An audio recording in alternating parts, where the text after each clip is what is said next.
আসলে ভিডিওটা করতেছি, যে প্রশ্নের উত্তরগুলি আপনাদের কিছুটা হলেও কনফিউশন দূর করবে।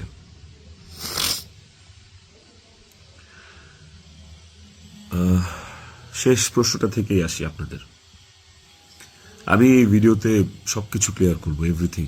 আমি আপনাদের প্রত্যেকটা প্রশ্নেরই উত্তর দেওয়ার চেষ্টা করব। তো আপনাদের শেষ প্রশ্নটা ছিল যে যে মানুষটা একটা মানুষকে ভালোবেসে ভালোবাসা প্রমাণ দিতে যে আত্মহত্যা করে চলে গেল, মরে গেল, আমি ওই মানুষটা শেষবারের মতো মুখটাও দেখতে আসলাম না। এই যে আপনাদের প্রশ্নটা, আচ্ছা আপনারা কি আমার দেশে আসার মতো পরিস্থিতি রাখছেন? হ্যাঁ, আমি দেশে আসা মাত্রই আমার উপর মব সৃষ্টি হবে। আমি দেশে আসার মাত্রই আপনারা আমাকে টাইনা ছিঁড়ে ফেলবেন। আমার ফোনে এত এত এত থ্রেটস আমি আপনাদেরকে বলে বুঝাইতে পারবো না। আমার কাছে এমন ইনফরমেশন আসছে যে এয়ারপোর্টের বাইরে লোক রেডি করা আছে। আমি যাওয়া মাত্রই they will gonna hit me, they will gonna kill me. Police ধরে নিয়ে গেলে ওকে, আমি সেটা আইনিভাবে ফেস করব, কিন্তু এখন যদি আমিও মারা যাই, আমিও রিজিকের মার কাছে চলে যাই, রিজিকের কি হবে? আপনারা কি চান যে রিজিক তার বাবাকেও হারান? এই ছেলেটার কি দোষ? এই ছেলেটা বড় হবে না? ও কিভাবে বাঁচবে? মায়ের অভাব কেউ পূরণ করতে পারে না। যে মানুষটা বাইচা আছে বাপ, ওই বাপের অভাব কিভাবে পূরণ হবে তাইলে? মাও থাকবে না, বাপও থাকবে না? আপনারা এটা চান? আমার ইকরার শেষ মুখটা আপনারা আমাকে দেখতে দেন নাই। আমার ইকরার শেষ মুখটা ইকরার পরিবার আমাকে দেখতে দেয়নি।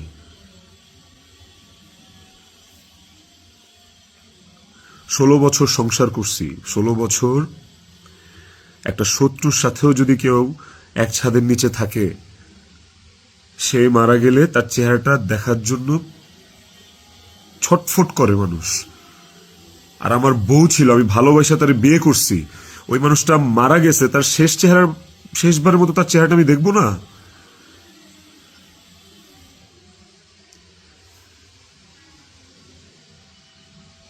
দেখেন, আমি না আসলে আপনাদের সাথে এখানে কোনো ফেক কথাবার্তা, মানে ফেক কান্নাকাটি, ফেক আপনাদের থেকে ইমোশন নেয়া, এগুলো নিয়ে কথা বলার জন্য আমি আসি না। আমি আপনাদেরকে আমার আমার জায়গাটা আমি ক্লিয়ার করতেছি। আমি নাম হয়ে গেছি।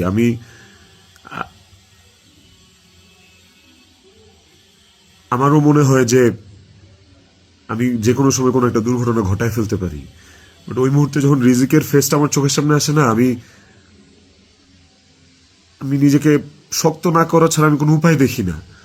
কারণ এখন আমার কাছে সবচেয়ে ম্যাটার করে রিজিকের লাইফ। ইকরা নাই, ওকে আর ফিরে আনা কোনোদিন সম্ভব না।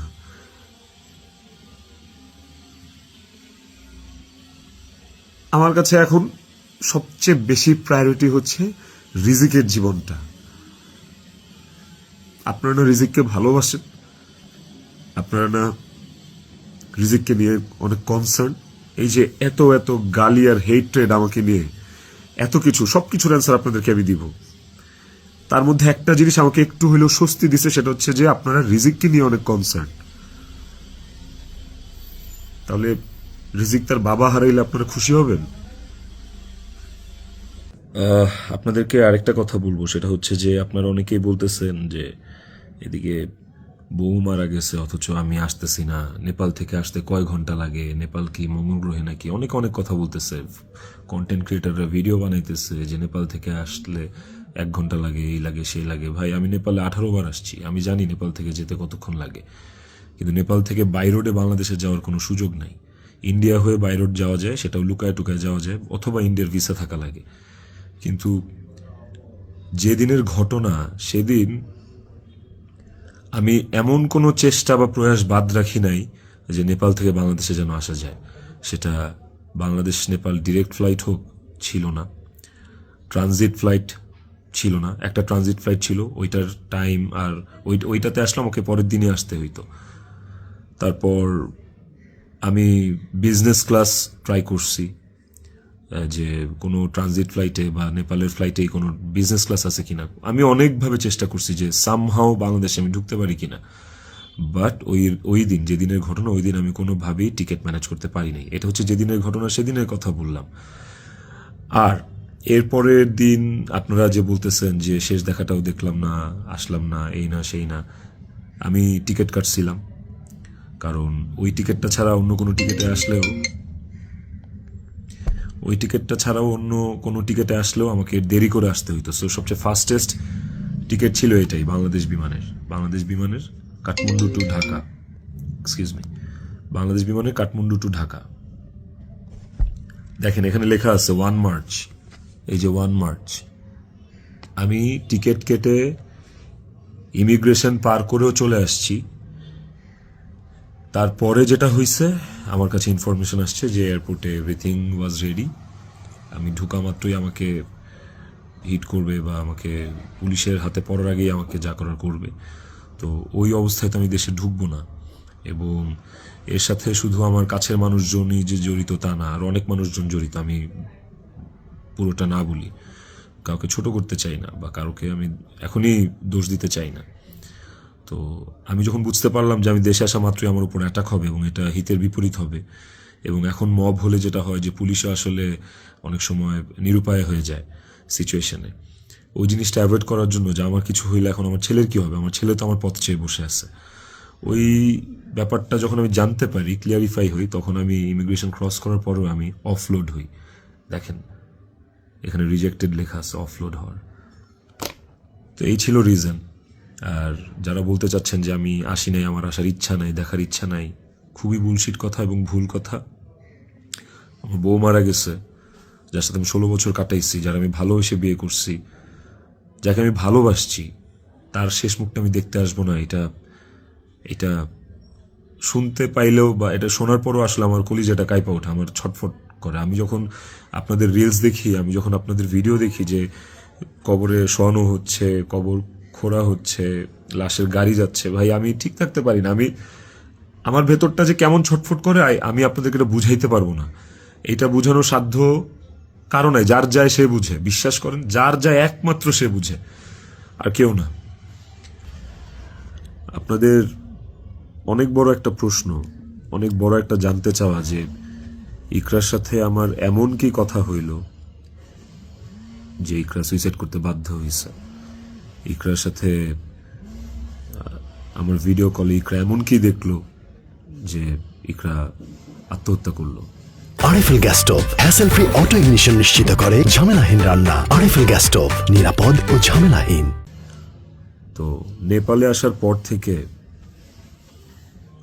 সমস্ত কনভারসেশন ইকরার সাথে আমার শেষ পর্যন্ত আমি আপনাদেরকে প্রোভাইড করব কমেন্ট সেকশনে, আপনারা দেখবেন, দেখলে আপনারা বুঝতে পারবেন যে আসলে কি ঘটছে বিষয়টা। আরেকটা যে বিষয় সেটা হচ্ছে যে কিছু স্ক্রিনশট ঘুরে বেড়াচ্ছে ফেসবুকে, সোশ্যাল মিডিয়াতে, যে ওখানে লেখা আমি ইকরাকে বলতেছি আমি ওকে ডিভোর্স দিয়ে তিথিকে বিয়ে করব, এন্ড আপনারা ভাবতেছেন এই জন্য ইকরা সুইসাইড করছে। আপনাদেরকে বলতে চাই ওই স্ক্রিনশটটা পুরোটাই ফেক। কারণ হচ্ছে আমি কোনোদিন ইকরার সাথে বাংলায় কনভারসেশন করি নাই, কোনো চ্যাটিংয়েই ওর সাথে আমার কোনোদিন কোনো বাংলায় এরকমভাবে বাংলা লেখায় ওর সাথে আমার কোনোদিন কোনো কনভারসেশন হয় নাই। ইকরার সাথে আমি সবসময় বাংলা আর ইংলিশ মিক্স কনভারসেশন করছি। বাংলা আর ইংলিশ মিক্স বলতে বাংলিশ ভাষায় আর কি, বাংলাটাকে ইংলিশে লিখে ওর সাথে কনভারসেশন করছি। তো ওই স্ক্রিনশটটা দেখে আপনারা ভুল বুঝেন না, মিসজাজ করেন না, ওটা একটা ভুয়া এবং ফেক স্ক্রিনশট। আমাকে ফাঁসানোর জন্য আসলে ওই স্ক্রিনশটগুলো বানানো, কে বা কারা বানাইছে আই হ্যাভ নো আইডিয়া। তো টক্সিসিটি একটা বিষয়, আমাদের রিলেশনশিপটা অনেক আগে থেকেই টক্সিক ছিল, অনেক আগে থেকে টক্সিক ছিল। তিথির সাথে পরিচয় হওয়ার আগে থেকেও টক্সিক ছিল, অ্যান্ড ও অনেক আগে থেকে আমার কাছে ডিভোর্স চাইতো, কিন্তু আমি কোনোদিনই ওকে ডিভোর্স দিতে চাইনি, তালাক দিতে চাইনি। আমার একটাই কথা ছিল যে আমি সংসার করব, কারণ আমি নিজেই একটা ব্রোকেন ফ্যামিলি থেকে বড় হওয়া ছেলে। আমি যখন ক্লাস 5-এ বা 6-এ পড়ি তখন আমার বাবা মার মধ্যে ডিভোর্স আর সেপারেশন হয়। আমি খুব ভালো করে ফিল করছি, আমি নিজে ফিল করছি যে একটা ব্রোকেন ফ্যামিলিতে একটা সন্তান কোন ধরনের ইনকনভেনিয়েন্স, কত ধরনের সমস্যা ফেস করে, তার মেন্টাল স্টেট কেমন হয়। আমি কোনোদিনই চাই না রিজিক এই স্বাদটা পাক। আমি কোনোদিন চাই না যে রিজিক ব্রোকেন ফ্যামিলির বাচ্চা হোক, বেবি হোক, বা আমি যে কষ্টটা ফিল করছি আমার লাইফে, এই কষ্টটা সেম কষ্টটা রিজিক ফিল করুক, এটা আমি কোনোদিনই চাইনি। এই কারণে আমি অলওয়েজ আমার মধ্যে ট্রমাটা ছিল যে মানে ব্রোকেন ফ্যামিলির কনসিকুয়েন্সেস কি। আমি কোনোদিন ওর কাছে বলি নাই যে আমি ওকে ডিভোর্স দেবো বা আমি ডিভোর্স দিতে চাই। আমি অলওয়েজ ওর সাথে সংসারই করতে চাইছি। তো স্ক্রিনশট দিব, আপনারা দেখতে পাবেন। ইকরা শুরু থেকেই, আমাদের সম্পর্কের শুরু থেকেই অনেক সন্দেহপ্রবণ ছিল। আর এই সন্দেহ প্রবণতার কারণে আসলে আমাদের সম্পর্কটা বেশ টক্সিক হয়ে গেছিল। আর এই টক্সিসিটির মধ্যেও আমরা আসলে সংসারটা চালায় যাচ্ছিলাম। এই যে মানুষটা চলে গেল আমাদেরকে রেখে, এই যে মানুষটা মারা গেল, আমার সহধর্মিনী, ওরে নিয়ে আসলে আমার কতটুকু বলা উচিত আমি আসলে জানি না। কিন্তু সময় চলে আসছে, অনেক কিছু আপনাদেরকে আসলে জানানো উচিত, আপনাদেরকে জানাইতে হবে আমার, কারণ আপনারা একতরফা ভেবে যাচ্ছেন বিষয়টাকে।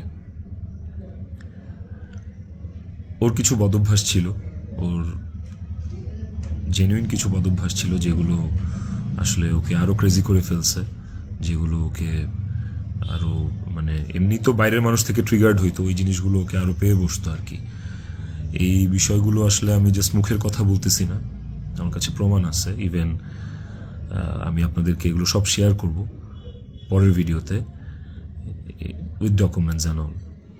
ইকরা ট্রিগার্ড হইছে, কিন্তু সেটা আমি করি নাই। ইকরা ট্রিগার্ড হইছে আমারই কিছু ভাই ব্রাদার, কিছু কাছের মানুষ, যারা আমার দুইজনেরই কমন সার্কেল, যাদের সাথে ইকরার আমি দুইজনই খুব ইন্টিমেট ছিলাম। ওরা ডে বাই ডে ওকে ট্রিগার করে করে আজকে এই জায়গায় নিয়ে আসছিল। এবং এই মানুষগুলা তো থার্ড পার্সন আমার জীবনে। একটা সংসার তখনই টক্সিক হয় যখন বাইরের মানুষরা ওই সংসারের মধ্যে ইনভলভ হওয়া শুরু করে, বাইরের মানুষগুলা ওই সংসারে হাজবেন্ডকে বা ওয়াইফকে ট্রিগার করা শুরু করে। তো এই মানুষগুলা সম্পর্কে আমি পরে অন্য একটা ভিডিওতে হয়তো বলবো, বা এই মানুষগুলো সম্পর্কে ওরা যারা নিজেদেরকে কাকরাইল মসজিদের ইমাম সাহেব মনে করে আমার সংসারে ইন্টারফেয়ার করছে, তাদেরকে নিয়ে পরে কথা বলবো উইথ প্রুফ। কিন্তু এখন আসলে আমি এইসব বিষয়ে বা অন্য কাউকে রিভিল করার মতো আসলেই মেন্টাল পরিস্থিতিতে নাই। আমি কতটুকু গুছায় কথা বলতে পারতেছি আমি সেটাও জানি না। কিন্তু আমি ইকরাকে সুইসাইড করতে ট্রিগার করি নাই, শি ওয়াজ ট্রিগার্ড।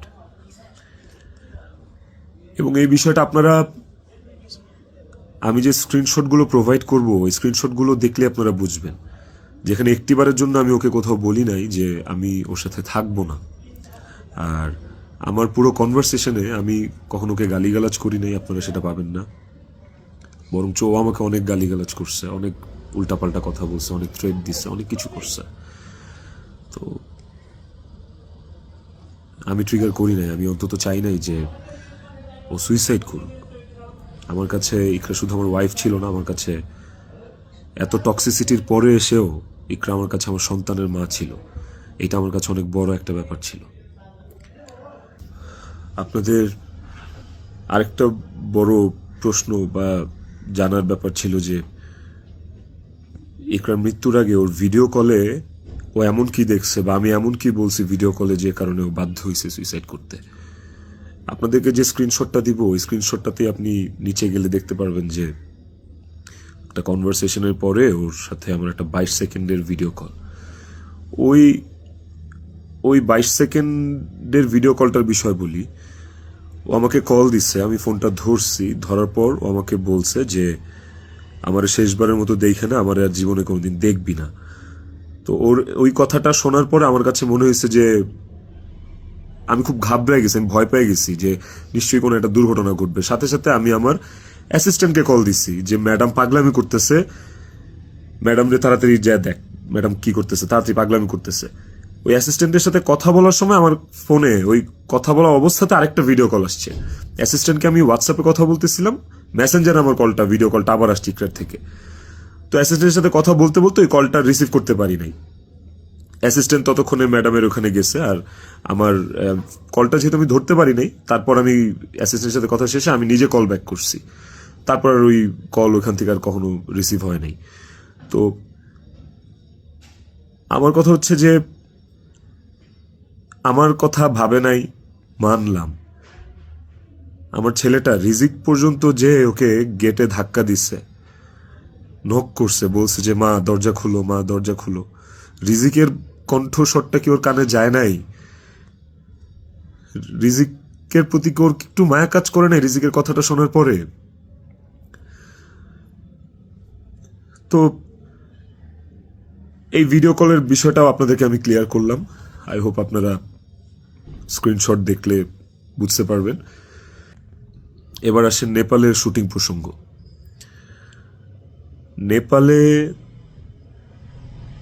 নেপালে কি আমি এই প্রথম জীবনে শুটিংয়ে আসছি? এর আগে আমি নেপালে শুটিং করছি, এর আগে আমি মালয়েশিয়াতে শুটিং করছি, থাইল্যান্ডে শুটিং করছি, সুন্দরবনে শুটিং করছি, দেশে মানিকগঞ্জ, কক্সবাজার, কত জায়গায়, কত আউটডোরে শুটিং করছি। তিথিও ছিল অনেক শুটিংয়ে। ওইসব শুটিংয়েও কিন্তু আমার আশেপাশের মানুষগুলা যারা প্রিটেন্ড করতো যে তারা আমার শুভাকাঙ্ক্ষী, বাট অ্যাকচুয়ালি তারা আমার শুভাকাঙ্ক্ষী না, ওই মানুষগুলা কিন্তু তখন ইকরাকে অনেক ট্রিগার করতো। কই, তখন তো ইকরা এই ধরনের কোনো স্টেপ নেয় নাই, তখন তো আত্মহত্যা করে নাই। আপনারা ইকরার আর ইকরার বান্ধবীর স্ট্যাটাস, সরি কি বলে ওটাকে, স্ক্রিনশট বোধহয় পড়ছেন। ওখানে কিন্তু ইকরা নিজেই স্পষ্ট লিখছে যে ও এইসব মানুষের কথাবার্তা নিতে পারতেছে না। গত 3 বছর ধরে ও এইসব মানুষের ট্রিগার আর সহ্য করতে পারতেছে না। ওর নিজের কথা ও নিজে লিখছে, আপনারা পড়ছেন। তো কিভাবে বলেন যে আমার ইকরাকে আমি মেরে ফেলছি? আমার ইকরাকে এইসব মানুষ মেরে ফেলছে, এরা মেরে ফেলছে, ট্রিগার করতে করতে, ওর কান ভরতে ভরতে। ইকরা ওয়াজ সো সফট হার্টেড। ও বাইরে থেকে অনেক শক্ত, কিন্তু ভেতরে খুব নরম একটা মানুষ ছিল। ওকে খুব সহজে ম্যানিপুলেট করা যেত। ও মানুষের কথা বিশ্বাস করত, কারণ ও খুব সহজ সরল ছিল। তো এই আশেপাশের মানুষগুলো এই সুযোগটাই আসলে কাজে লাগাইছে, আশেপাশের মানুষগুলো এই চান্সটাকেই আসলে ইউটিলাইজ করছে। আপনারা অনেকেই বলতেছেন যে বউ ডিপ্রেশনে আছে আর জামাই নেপালে গার্লফ্রেন্ডের নিয়ে ফুর্তি করতেছে, বার্থডে উদযাপন করতে গেছে। এই ধরনের কথাবার্তা আপনারা অনেক বলতেছেন। দেখেন, এই নেপালে শুটিংয়ের আসার কিছুদিন আগে আমার নিজেরও বার্থডে ছিল। আমার বউ সুন্দর করে আমাকে সারপ্রাইজ দিচ্ছে, আমার ছেলে নিজের হাতে সাজাইছে, বাসায় আমার বার্থডে সেলিব্রেট করছে। তাইলে কি আমার বউ ডিপ্রেশনে ছিল? ডিপ্রেশনে থেকে আমাকে এত সুন্দর সারপ্রাইজ দিয়ে আমার বার্থডে সেলিব্রেট করছে। ওই ছবিগুলো তো ফেসবুকে আসছে, কিছুদিন আগের ছবি। আর নেপালের যে বিষয়টা, তার আগে বলি যে আমরা যারা ইন্ডাস্ট্রিতে কাজ করি, আমাদের যখন কারো জন্মদিন থাকে সেটের, সেটা যেই হোক, সেটা হিরো হোক, হিরোইন হোক, ডিরেক্টর হোক, প্রডিউসার হোক, একটা মেকআপ আর্টিস্ট হোক, বা একটা প্রোডাকশন বয় হোক, আমাদের শুটিং সেটে যখন কারোর জন্মদিন থাকে, আমরা সবাই শুটিং টিম থেকে, শুটিং ইউনিট থেকে তার জন্মদিনটা সেলিব্রেট করার চেষ্টা করি। কারণ আমরা সবাইকে ফ্যামিলি মেম্বার মনে করি। কেক কাটি ওই মানুষটাকে খুশি করার জন্য। তো ওই শুটিংয়ের মধ্যে, নেপালের শুটিংয়ের মধ্যে তিথির জন্মদিন, একটা অ্যাক্টরের জন্মদিন, আমাদের নায়িকার জন্মদিন, ওইটা কেক কেটে সেলিব্রেট করাটা কি দণ্ডনীয় অপরাধ আমার জন্য? আর আমি তো সেলিব্রেট করি নাই, আমার তো সেলিব্রেশন ছিল না, পুরো ইউনিট সব কিছু অ্যারেঞ্জ করছে। আমি একটা কেকও দেই নাই, আমি একটা গিফটও দেই নাই ওকে। যে যার যার মতো গিফট দিচ্ছে, কেক আনছে, সুন্দর করে সবাই মিলে ইউনিটের পক্ষ থেকে আমরা ওর বার্থডেটা সেলিব্রেট করছি। এবং ওর বার্থডেটা যে সেলিব্রেট করছি সেটাও চেষ্টা করছি খুব লোকিভাবে করার। স্টিল অনেকে ছবি তুলছে, দিছে, বাট আমার কাছে মনে হয়েছে যে এই জায়গায় তিথির জায়গায় বিধি থাকতে পারতো, এই জায়গায় আমি থাকতে পারতাম, এই জায়গায় অনেকেই থাকতে পারতো। ধরেন এই নেপালের শুটিংয়ে আসার কিছুদিন আগে আমার জন্মদিন ছিল, তখন আমি একটা শুটিংয়ে ছিলাম, সেই শুটিংয়ে আমার জন্মদিন কেক কেটে উদযাপন করছে সেটে। তো আপনারা কি বলবেন যে আমার জন্মদিন উদযাপনের জন্য ওই দিন শুটিং রাখা হয়েছে, শুটিং করা হয়েছে? আর নেপালের মতো একটা আউটডোর শুটে এমনি যাওয়া যায় না। একটা আউটডোর শুটের অনেক প্ল্যান লাগে, যেটা 1-1.5 মাস আগে থেকে করা লাগে। যে আউটডোর শুটের স্ক্রিপ্ট থাকা লাগে, অনেক কিছু আছে। আর্টিস্টদের স্কেডিউল, অ্যাকোমোডেশন, ট্রান্সপোর্টেশন, টিকিট, অনেক কিছু থাকে। সো বার্থডে উদযাপন করার জন্য নেপাল গেছি, এই কথাটাও আসলে যারা ইন্ডাস্ট্রির তারা আসলে এই কথাটা বলতে পারে না। বাইরের মানুষদেরকে আমি আর কি বলবো। তো এই বিষয়টাও আপনাদেরকে ছোট করে একটু ক্লিয়ার করলাম। আই হোপ এই জিনিসটাকেও আপনারা সহজ এবং সরলভাবে দেখবেন, এটাকে খুব জটিলভাবে দেখার কিছু নাই। আপনারা অনেক জায়গায়, অনেক ছবিতে, অনেক পোস্টে হয়তোবা দেখে থাকতে পারেন যে ইকরা এবং তিথি একই সাথে আছে, একই জায়গায় আছে, হয়তোবা কোনো পার্টিতে বা কোনো কফি শপে বা যে কোনো আড্ডায়। এরকম অনেক অনেক মোমেন্টস আমাদের একসাথে আছে, আমিও ছিলাম। এই আমার জন্মদিনে, আমার এই বছরের আগের বছরের জন্মদিনে সবাই ইনভাইটেড ছিল, সেখানে তিথিও ইনভাইটেড ছিল। যদি বিষয়টা এতটাই টক্সিক হইতো তাইলে কি এই জিনিসটা এত সহজ হইতো একটা মেয়ের জন্য, যে তার হাজবেন্ডের একটা মেয়ের সাথে রিলেশন, সেই মেয়েটাকে তার বার্থডেতে ইনভাইট করে তার সাথে কফি খেয়ে তার সাথে আড্ডা দিয়ে জিনিসটাকে, কেমন না বিষয়টা? এবং সেটা তো একবার দুইবার না, একাধিকবার। তিথির বিষয়টা নিয়ে যদি বলি, দীর্ঘদিন একসাথে কাজ করার কারণে, একসাথে স্ক্রিন শেয়ার করার কারণে আমাদের ইন্ডাস্ট্রিতে একটা আর্টিস্টের সাথে একটা আর্টিস্টের ভালো বন্ধুত্ব, ভালো বন্ডিং হইতেই পারে। তিথির সাথেও আমার খুবই ভালো একটা বন্ডিং ক্রিয়েট হয়েছিল এবং একটা নির্ভরশীলতার জায়গা আমাদের মধ্যে ছিল। তার মানে এই না যে আমি ইকরাকে ডিভোর্স দিয়ে তিথিকে বিয়ে করব। এই কথা না আমি কোনোদিন ইকরাকে বলছি, না তিথি কোনোদিন আমাকে এই কথা বলছে। সো এইটাকে এত জাস্টিফাই আপনারা করতে পারেন না। আই হ্যাভ প্রুভ, আমি আমি আমি কয়েক জায়গায় লিখছি যে তুমি আমার ওয়াইফ, ইকরাকে, যে তুমি আমার ওয়াইফ। তো আমার লাইফে ওয়াইফ একটাই, and it is you, and আমি তোমাকে ডিভোর্স দিব না, আমি তোমার সাথে সংসার করতে চাই। কয়েকবার এই কথা আমার কনভারসেশনে লেখা আছে, আপনারা দেখবেন। তিথির প্রতি এই সুন্দর একটা নির্ভরযোগ্যতার জায়গা তৈরি হওয়ার পেছনে যে কারণটা, সেটা হচ্ছে যে চারপাশে এত এত ভুল মানুষ দেখছি, চারপাশে এত এত কি বলে এটাকে, দুধের মাছি আমি পাইছি এই বিগত বছরগুলোতে। ওকে আমার কাছে অনেস্ট মনে হয়েছে, ওকে আমার কাছে ডেডিকেটেড মনে হয়েছে। আমার কাছে মনে হয়েছে যে অন্তত এই মানুষটা আমার জন্য ক্ষতিকারক না।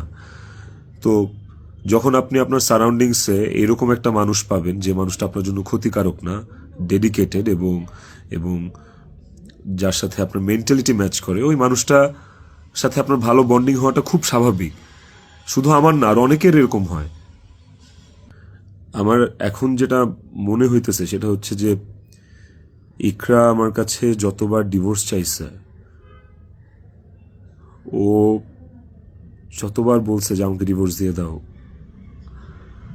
আমার আসলে ওকে ডিভোর্স দিয়ে দেওয়া উচিত ছিল, তাইলে অন্তত ইকরা তো বেঁচে থাকতো। একটা টক্সিক সম্পর্ক ধৈরা বাইন্ধা টাইনা হ্যাচড়া টিকায় রাখার থেকে আসলে ওই সম্পর্কটা না থাকাই ভালো। অন্তত মানুষগুলো তো জীবিত থাকতো। দেখেন, ইকরা মারা গেছে, ইকরা একা মারা যায়নি, ইকরার সাথে আমাকেও নিয়ে গেছে। আমি এখন একটা জিন্দা লাশ। পৃথিবীতে সবচেয়ে বড় শাস্তি কি হইতে পারে? আমি যদি ফাঁসিতেও ঝুলি, ওটা আমার কাছে কোনো পানিশমেন্ট না, শাস্তি না। আমাকে যদি আপনারা মব করে মাইরাও ফেলেন, সেটাও আমার জন্য শাস্তি না। আমি আমার শাস্তি পায়া গেছি। এবং এই যে জিন্দা লাশ হয়ে বেঁচে থাকাটা, এটা আমাকে সারা জীবন বয়ে বেড়াইতে হবে। ওর অভাব আমার সারা জীবন ফিল করতে হবে। আমার নিজের জন্য বাঁচার আসলে আর কিছু নাই। আমি আমার শাস্তি পায়ে গেছি। আমি এর চেয়ে বড় কোনো শাস্তি হইতে পারে না যে আমি একটা জীবিত লাশ হয়ে সারাটা জীবন পার করব। বিশ্বাস করেন, আমার দম বন্ধ হয়ে আসে, আমার নিঃশ্বাস বন্ধ হয়ে আসে। আমি 5 মিনিট পর পর আমি উন্মাদ হয়ে যাইতেছি। বাট ইভেন আমি সুইসাইড করার অনেক চিন্তা ভাবনা করতেছিলাম।